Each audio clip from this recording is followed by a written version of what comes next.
Hi friends, இன்றைக்கி எல்லாத்துக்கும் பிடிச்ச சூப்பரான சிக்கன் கிரேவி தாங்க பண்ண போகிறோம். இது ரைஸுக்கு மட்டும் இல்லைங்க, சப்பாத்தி, இட்லி, தோசை, பரோட்டா எல்லாத்துக்குமே வச்சு சாப்பிட்லாம்.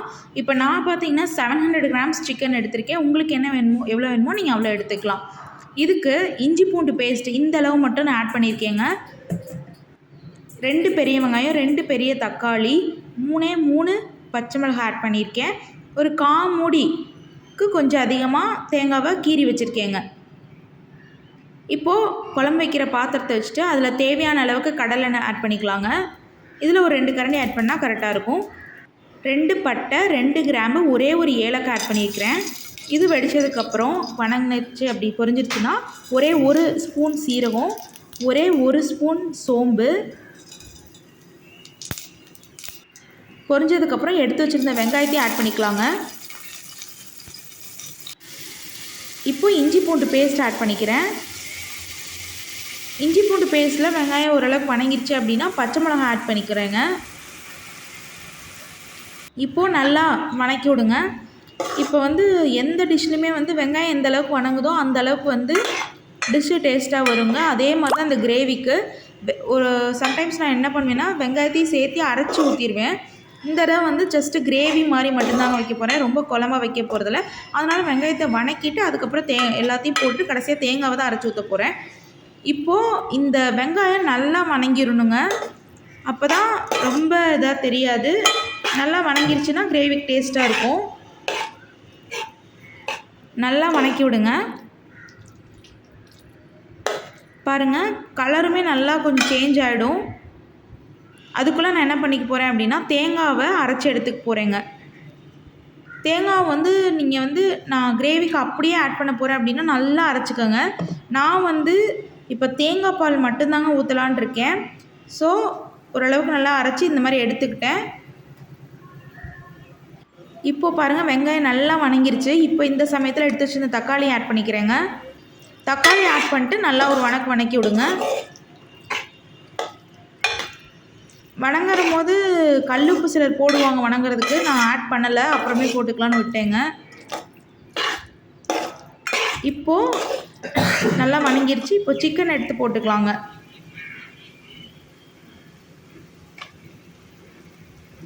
சிக்கன் எல்லாத்தையும் ஆட் பண்ணிக்கலாம்.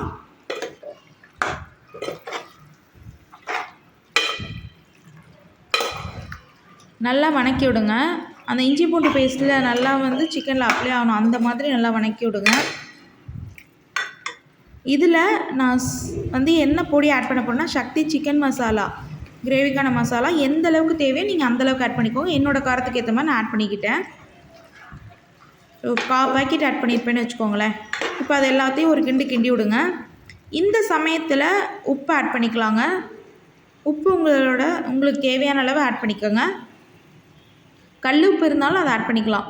இப்போ இந்த டம்ளரில் 2 டம்ளர் தண்ணி தாங்க ஆட் பண்ணுறேன். ஏன்னா நம்ம கிரேவி மாதிரி தான் வைக்க போகிறோம், குழம்பா இல்லை. நம்ம அதே மாதிரி தேங்காய் அரைச்சிருந்தோம் பார்த்திங்களா, அதை வடிகட்டி இந்த மாதிரி பால் மட்டும் எடுத்திருக்கேன், தேங்காய் பால். இதில் 2 டம்ளர் தேங்காய் பால் ஆட் பண்ணிக்கிறேங்க. ஏன்னா சிக்கன்லேயும் ஆல்ரெடி தண்ணி வருங்க வேகிறப்ப, ஸோ அதனால் ரொம்ப தண்ணி ஆட் பண்ணிட வேண்டாம். இப்போ பாருங்கள், நல்லா வெந்துட்டுருக்கு. தேங்காய் பால்லாம் ஆட் பண்ணதுக்கப்புறம் ஒரு 8 மினிட்ஸ் கிட்ட இந்த மாதிரி கொதிக்க விடுங்க. பாருங்கள், நல்ல கிரேவி கன்சிஸ்டன்சிக்கு சூப்பராக இருக்குது. 8 மினிட்ஸ் ஆயிடுச்சு. அப்படிங்கிறப்ப கருவேப்பிலை, ஃப்ரெஷ்ஷான கருவேப்பிலையை ஒரு கையளவுக்கு எடுத்துகிட்டு நான் ஆட் பண்ணிக்கிறேங்க. ஆட் பண்ணிவிட்டு ஒரு 4 to 5 மினிட்ஸ் மட்டும் அடுப்பில் இருந்தாலே போதும். ஃபுல்லாகவே நம்மளோட கிரேவி ரெடி ஆகிடுங்க. பாருங்கள், சூப்பராக ரெடி ஆயிடுச்சு. கடைசியாக அடுப்பை இறக்க போகும்போது ஒரு கிண்டிட்டு இறக்கிக்கலாங்க. சூப்பராக இருக்குது பாருங்கள். குழம்பு மாதிரி கிடையாது, கிரேவி மாதிரி. இது இட்லிக்கும் சூப்பராக இருக்கும், தோசை, சப்பாத்தி எல்லாத்துக்குமே சூப்பராக இருக்குங்க. பாருங்கள், ஓரளவுக்கு இந்த சமயத்தில் நீங்கள் எப்பயுமே கறி சிக்கன் செய்கிறீங்க அப்படிங்கிறப்ப அடுப்பை ஆஃப் பண்ணுறதுக்கு ஒரு 5 மினிட்ஸ் முன்னாடியே நீங்கள் சிக்கன் வெந்துருச்சான்னு பார்த்துக்கோங்க. அப்போ தான் நீங்கள் சில சிக்கன் கெட்டியமாக இருக்கும், வேகாது. இப்போ பாருங்கள், கரெக்டான இதில் ஆஃப் பண்ணிக்க போகிறேன். எனக்கு எல்லாம் வெந்துருச்சு. பாருங்கள், ரைஸோடு எடுத்து வச்சுருக்கேன். சூப்பராக இருக்குது பாருங்கள் கிரேவியோட. இதை அப்படியே நான் சாப்பாடோட பிணைஞ்சிட்டு கொஞ்சமாக சிக்கன் எடுத்து வச்சு சாப்பிட்றேன். சூப்பராக இருந்துச்சுங்க. கண்டிப்பாக நீங்களும் ட்ரை பண்ணுங்கள். ட்ரை பண்ணிட்டு எப்படி இருந்துச்சுங்கிறத கமெண்ட் பண்ணுங்கள். ஃப்ரெண்ட்ஸ் எல்லோரும் வீடியோ பார்க்குறீங்க, ஒரு சப்ஸ்கிரைப் பட்டனை தட்டி விட்டு பாருங்கள். கமெண்ட் பண்ணுங்கள், லைக் பண்ணுங்கள், ஷேர் பண்ணுங்கள். கண்டிப்பாக எல்லாம் ட்ரை பண்ணுங்கள். தேங்க்யூ.